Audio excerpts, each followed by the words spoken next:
Hello all, நான் ஜெய்சங்கர் பேசுறேன். இன்னைக்கு நம்ம பேச போற டாபிக் என்னன்னு சொல்லி பார்த்தோம்னா, ரொம்பவே ஒரு உணர்ச்சிகரமான விஷயமா அமைஞ்சிடக்கூடியது. நீங்க கொஞ்சம் யோசிச்சு பாருங்க. நீங்க ஏதாவது ஒரு இடத்துக்கு போயிருக்கீங்க. அந்த இடத்துல ஒரு கூட்ட நெரிசல் நடக்கும்போது உங்க கண்ணு முன்னாடியே பல வகையில ஒரு மரண ஓலம் கேட்குதுன்னா, அது எப்படிப்பட்ட உணர்ச்சியா இருக்கும்னு. அது மாதிரியான விஷயம் தான் எங்க நடந்திருக்கும் சொல்லி பார்த்தோம்னா, கும்பமேளா நடந்திருக்கு. பிரயாக்ராஜ்னு சொல்லக்கூடிய உத்தரப்பிரதேசத்துல இருக்கக்கூடிய கும்பமேளால தான் இந்த இன்சிடென்ட் நடந்திருக்கு. அதுவும் கூட்ட நெரிசல், அதாவது ஸ்டாம்பீட் அப்படின்னு சொல்லுவாங்க. இந்த ஸ்டாம்பீட நிறைய பேர் இறந்துருக்காங்க. அது நடந்த விஷயம் எப்படி நடந்துச்சு, அது மட்டும் ஏன் இன்னைக்கு இந்த ஸ்டாம்பீட் நடக்கிற அளவுக்கான கூட்ட நெரிசல் ஏற்பட்டுச்சு, இது மாதிரி விஷயங்கள் எல்லாத்தையும் பார்ப்போம். வாங்க வீடியோக்குள்ள போகலாம்.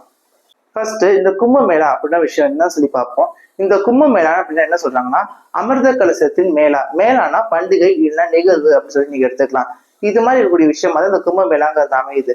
இது எதுக்காக கொண்டாடுறாங்க, எப்பயில இருந்து கொண்டுட்டு இருக்காங்க அப்படின்னு சொல்லி பார்த்தோம்னா, 8ஆம் நூற்றாண்டுல ஆதி சங்கராச்சாரியர் சொல்லிட்டு ஒருத்தர் இருக்காரு. அவர் ஒரு மிக முக்கியமான ஒரு ஹிந்து சம்பந்தப்பட்ட ஒரு குருவா இருக்காரு. இவர் என்ன பண்றாருன்னா, அந்த அரசியல் சம்பந்தப்பட்ட நிகழ்வுகளை தாண்டி ஆன்மீகத்துக்கு சம்பந்தப்பட்ட பேச்சுகளா இருக்கட்டும், விவாதங்களா இருக்கட்டும், அதே சமயம் பல்வேறு வகையான சந்திப்புகளா இருக்கட்டும், இதான் நிகழ்த்தணும். அதே சமயம் இந்தியாவில் முக்கியமான பகுதிகளை நிகழ்த்தணும் அப்படிங்கிறதுக்காக இந்த விஷயத்த கொண்டு வராரு. அதுவும் இது கரெக்டா ஒரு குறிப்பிட்ட இன்டர்வல் டைம், ஒரு குறிப்பிட்ட இடைவெளி நேரத்துக்குள்ள அமையணும் அப்படிங்கிறதுக்காக என்ன பண்றாருன்னா, நவகிரகங்கள் இருக்கக்கூடிய வியாழன் கோள், அதாவது குருங்கிற கோளோட பிளேஸ்மெண்ட் வச்சு அவர் எந்த ராசியில இருக்காரோ அந்த ராசியில அமையிற மாதிரி ஒவ்வொரு கும்பமேளாவை அமைச்சு கொடுத்துருக்காரு. இது மாதிரி பார்த்தோம்னா ரிஷப ராசியில இருக்கும்போது பிரயாகராஜ கும்பமேளா நடக்கும். அதே மாதிரி மற்ற கும்பமேளா நடக்கக்கூடிய இடங்கள் சொல்லி பாத்தீங்கன்னா, ஹரித்வாரா இருக்கட்டும், நாசிக்கா இருக்கட்டும், உஜ்ஜயினா இருக்கட்டும், அங்க ஒவ்வொரு இடத்துலயும் இதே மாதிரி ஒவ்வொரு வருஷ இடைவெளியா நடக்கும். கிட்டத்தட்ட பாத்தீங்கன்னா 4, 6, 12 அப்படிங்கிற ரீதியில ஒவ்வொரு இடைவெளியா நடந்துட்டு இருக்கும். இந்த வருஷம் 2025 நடக்கக்கூடிய கும்பமேளா பார்த்தோம்னா, உத்தரப்பிரதேசத்துல இருக்கக்கூடிய பிரயாகராஜ்ங்கிற இடத்துல திரிவேணி சங்கமம் இடம் இருக்கு. இந்த திரிவேணி சங்கமம் எதை குறிக்குதுன்னு சொல்லி பார்த்தோம்னா, கங்கை, யமுனை, அது மட்டும் இல்லாம இந்துக்கள் நம்பக்கூடிய ஒரு முக்கியமான ஒரு மாயமான நதின்னு சொல்லலாம். இது சரஸ்வதி நதி. இந்த மூன்றும் சேரக்கூடிய இடம் தான் திரிவேணி சங்கமம் சொல்லப்படுது. இது இந்த பிரயாகராஜ் தான் நடைபெறுது. இந்த 3 நதிகளும் புனிதப்படக்கூடிய நாள் தான் இந்த கும்பமேளா நாள்ங்கிறது மக்கள்கிட்ட நம்பிக்கையை நிலவிட்டு வருது. இது பார்த்தோம்னா கிட்டத்தட்ட ஒரு 45 நாள் இல்லைன்னா 6 வாரங்கள் சொல்லி கணக்கு எடுத்துக்கலாம். இது மாதிரி இருக்கக்கூடிய நாட்கள்ல கொண்டாடப்படக்கூடியதா அமைஞ்சிருக்கு. இது என்னைக்கு ஸ்டார்ட் ஆயிருக்கு சொல்லி பார்த்தோம்னா, ஜனவரி 13ஆம் தேதி. அதாவது மகர சங்கராந்தி நம்ம குறிப்பிடக்கூடிய பொங்கல். தமிழ்நாட்டுல பொங்கல்னு சொல்லுவோம். நார்த் இந்தியாவில பார்த்தோம்னா மகர சங்கராந்தின்னு சொல்லுவாங்க. இந்த சங்கராந்தி தினத்துல ஆரம்பிச்சு கிட்டத்தட்ட பிப்ரவரி 26ஆம் தேதி வரைக்குமே நடக்கக்கூடிய ஒரு நிகழ்வா அமைஞ்சிருக்கு. நம்ம பார்த்திருக்க மாதிரி இந்த ஜனவரி 13 ஆரம்பிச்சு பிப்ரவரி 26ஆம் தேதிக்கு இந்த கும்பமேளா கொண்டாடப்படுதுன்னு சொல்லி பார்த்திருப்போம். இது நாட்கள் எல்லாமே புனிதமான நாட்களாக தான் கருதப்படுது, அந்த புனித நீராடுறதுக்கான. ஆனா இந்த நாட்களில் மிகவும் முக்கியமான நாட்கள் சொல்லி பார்த்தோம்னா, ஒரு குறிப்பிட்ட வகையில ஒரு 6ல இருந்து 7 நாட்கள் ரொம்ப முக்கியமான நாட்களாக கருதப்படுது. அதெல்லாம் என்னன்னு சொல்லி பார்த்தோம்னா, கும்பமேளா தொடங்கக்கூடிய நாள் என்னன்னு சொல்லி பார்த்தோம்னா, மார்கழி மாதத்துல பௌர்ணமி தான் அமையுது. அதாவது பௌஷ் பூர்ணமா அப்படி சொல்லிட்டு அவங்க சொல்லுவாங்க. அதுதான் முதல் நாளா அமையும். அந்த நாள்ல தான் முதல் நீராடுதல் தொடங்குவாங்க. அப்போ பார்த்தோம்னா அகாராசம் சொல்லக்கூடிய நாக சாதுக்கள் நீராடுவாங்க. இந்த நாக சாதுக்கள் நீராடக்கூடிய நாள் ரொம்பவே முக்கியமான நாளா கருதப்படுது. ஏன்னா அந்த நாக சாதுக்கள் அவங்களுக்குள்ள புனித தன்மை இருக்கிறதாவும், அவங்க நீராடக்கூடிய அதே நேரத்துல நம்மளும் நீராடினா ரொம்ப முக்கியமான பலன்கள் நமக்கு கிடைக்கும் அப்படின்னு மக்களுக்கு நம்பிக்கை அமையுது. அதே சமயம் பார்த்தோம்னா அதுக்கு அடுத்து முக்கியமா நினைச்சு பார்த்தா ஜனவரி 14ஆம் தேதி, அது மகர சங்கராந்தி அழைக்கப்படுது. அதாவது மகர ராசிக்குள்ள சூரியன் பிரவேசிக்கக்கூடிய நாள். ஒவ்வொரு மாத தொடக்கமே இந்த மாதிரி புனித நீராடுதலுக்கான நாளா குறிக்கப்படுது ஹிந்து கலாச்சாரத்தின் அடிப்படையில. அது மாதிரி இந்த கும்பமேளா வரக்கூடிய நாள்ல இந்த நாள் வரும்போது இன்னும் முக்கியமான நாளா கருதப்படுது. இந்த நாள்ல என்ன சொல்லப்படுதுன்னா ஷாஹி ஸ்நான் அப்படின்னு சொல்லப்படுது. இந்த ஷாஹி ஸ்நான் என்ன சொல்லி பாத்தீங்கன்னா, ஷாஹினா ராயல் அப்படிங்கிற அர்த்தம் ஏற்படுது. அதாவது ராயல்னா நீங்க ரொம்ப உன்னதமான அப்படிங்கிற அர்த்தத்துல நீங்க எடுத்துக்கலாம். உன்னதமான ஸ்நான், ஸ்நான்னா குளியல்னு அர்த்தம். உன்னதமான குளியல் செய்யப்படும் நாடா இந்த ஷாஹி ஸ்நான் ஏற்படுது. அதுல இந்த மகர சங்கராந்தி ஒரு முக்கியமான நாளா அமையுது. இந்த நாள்லயும் பல பேர் புனித நீராடுவாங்க. இந்த ஷாஹி ஸ்நான் இருக்கக்கூடிய நாட்கள்லயும் அதே சமயம் பல முக்கியமான நாட்கள் இடையில வரக்கூடிய நாட்கள்லாம் பாத்தீங்கன்னா, வசந்த பஞ்சமி வரும், அமாவாசை வரும், பௌர்ணமி வரும். இந்த முக்கியமான நாளையும் மக்கள் புனித நீராடுவாங்க. அதுவும் மக்கள் கிட்ட பழக்கமா இருக்கு. அதுக்கு அடுத்து வரக்கூடிய ரொம்ப முக்கியமான நாள் என்னன்னு சொல்லி பாத்தீங்கன்னா, தை அமாவாசை. அதாவது மௌனி அமாவாசையா அப்படின்னு சொல்லிட்டு ஹிந்தியில சொல்லுவாங்க. அது என்னைக்கு சொல்லி பார்த்தோம்னா ஜனவரி 29ஆம் தேதி, அதாவது இன்னைக்குதான் வந்திருக்கு. இந்த தை அமாவாசை ரொம்ப முக்கியமான நாளா அவங்க கூட கருதப்படுது. இதுக்கடுத்து முக்கியமான நாள் என்னன்னு சொல்லி பாத்தீங்கன்னா, வசந்த பஞ்சமி வரக்கூடிய பிப்ரவரி 3ஆம் தேதி.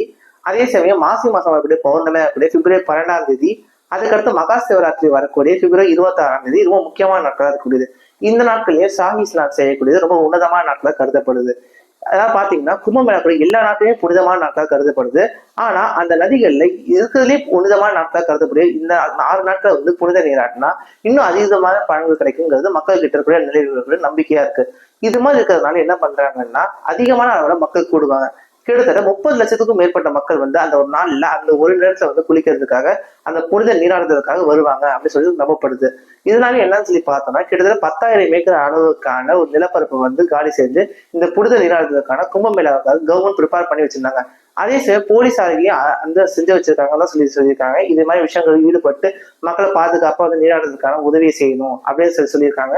ஆனா என்ன நடந்தது சொல்லி பார்த்தோம்னா இன்னைக்கு அதாவது ஜனவரி 29, 2025 என்ன நினைக்க சொல்லி பார்த்தோம்னா ஸ்டாம்பீட் நடந்திருக்கு. ஸ்டாம்பீட்னா என்ன சொல்லி அர்த்தம்னா கூட்ட நெரிசல்ல ஒருத்தர் மேல ஒருத்தர் நடந்து போய் அதுல வந்து கூட்ட நெரிசல் ஒருத்தர் இறந்து போறது, அதான் ஸ்டாம்பீட் சொல்லக்கூடியது.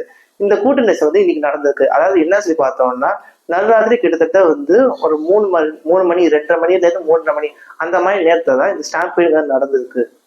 அதுவும் பார்த்தோம்னா ஜனவரி 29 கூடிய இந்த தை அமாவாசை தினம் வந்து ரொம்ப முக்கியமான தினமா கருதப்படுது. இந்த அமாவாசை தினத்திலே பார்த்தோம்னா இந்த பிதர்களுக்கு தர்ப்பணம் கொடுக்கக்கூடிய அந்த நிகழ்வு வந்து இந்துக்கள் வந்து மேற்கொள்வாங்க.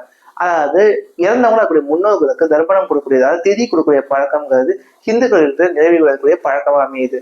இது மாதிரி செய்யக்கூடிய நிகழ்வுல அதே சமயம் புனித நிகழ்றதுக்கான நேரமா வரும்போது இன்னும் அதீத உன்னதத்துவத்தை அந்த மக்கள் வந்து பாக்குறாங்க. இது மாதிரி இருக்கும்போது என்ன ஆகுதுன்னா ராத்திரி வந்து மக்கள் வந்து அந்த இடத்துல கூட ஆகிறாங்க. கொஞ்சம் கொஞ்சமா கூடுதல் வந்து அதிகமாயிட்டே இருக்கு. மக்கள் நெரிசல்ங்கிறது அதிகமாயிட்டே இருக்கு. இப்ப நம்ம சரியா பார்த்தோம்னா தமிழ்நாட்டுல இருக்கும்போது திருச்செந்தூர்லாம் போறவங்கலாம் சரி பார்த்தோம்னா முதல் நாள் இரவே வந்து அங்க போய் தங்கி இருந்து அதுக்கப்புறம் அடுத்த நாள் காலையில இருந்து தரிசனம் செய்வாங்க. இது மாதிரியான விஷயத்தால இந்த மகாகும்பமேளா நிகழ்வுலையும் நடந்திருக்கு. அதாவது ஜனவரி 29 பார்த்தோம்னா 28 ராத்திரியே வந்து அதிகமான மக்கள் கூட ஆரம்பிச்சிட்டாங்க. கிட்டத்தட்ட ராத்திரி வந்து 2 மணில இருந்து 3 மணி இருக்கக்கூடிய நேரத்துல இந்த கூட்ட நெரிசல் அதிகமான அளவு ஏற்படுது. அதாவது கிட்டத்தட்ட பார்த்தா 4 மணிக்கு வந்து பார்த்தா பிரம்ம முகூர்த்த நேரம்ங்கிறது ஆரம்பிக்குது. அந்த நேரத்துல குளியல தொடங்கினா ரொம்ப நல்லதா இருக்கும். அதாவது பிரம்ம முகூர்த்த குளியலுங்கிறதே ரொம்ப முக்கியமான குளியல வந்து இந்துக்களுக்கு பார்க்கப்படுது. இது மாதிரி நேரத்துல வந்து குளிச்சா வந்து ரொம்ப நல்லதா இருக்கும் சொல்லிட்டு நினைச்சு மக்கள் வந்து அதிகமா வர ஆரம்பிக்கிறாங்க. கிட்டத்தட்ட பார்த்தோம்னா ஒரே நேரத்திலே 10 லட்சம் பேர் வந்து அந்த நீர்நிலையை இறங்குற அளவுக்கு வந்து நேரங்கிறது ஆகுது. அப்ப என்ன ஆகுது சொல்லி பார்த்தோம்னா பல பேர் அங்க தூங்கிட்டு இருக்காங்க.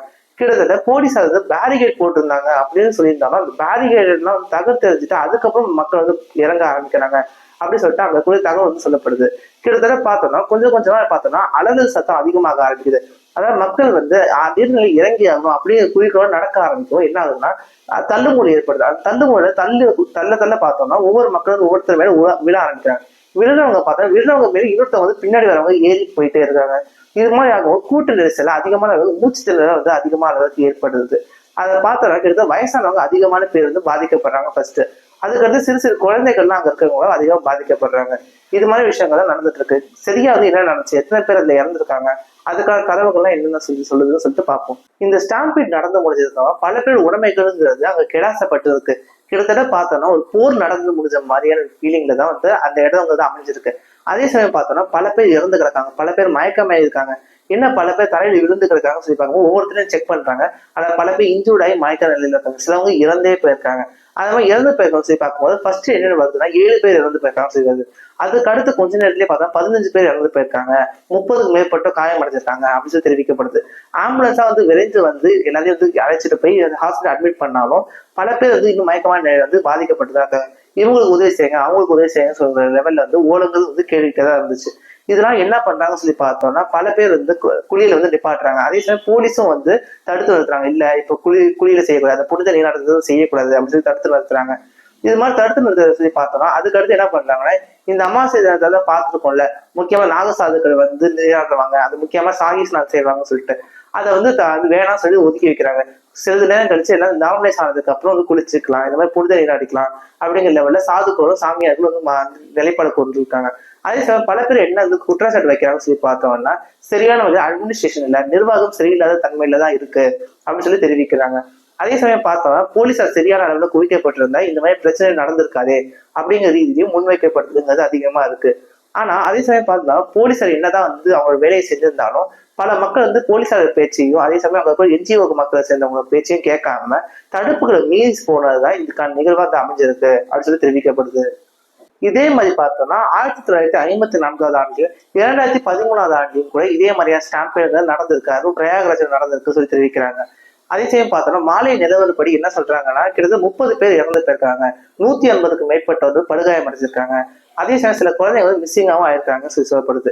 அதே சமயம் பார்த்தோம்னா உடைமைகள் கெடாசப்பட்டு நிலையில வந்து பார்த்தோம்னா அந்த உடைமைகள் திருடப்படக்கூடிய நிலையும் வந்து நடக்குது அப்படிங்கிறத தெரிவிக்கப்படுது. இது மாதிரி ரொம்ப முக்கியமான நிகழ்வுல இது மாதிரி வந்து கோரமான சம்பவங்கள் நடக்குதுதான்.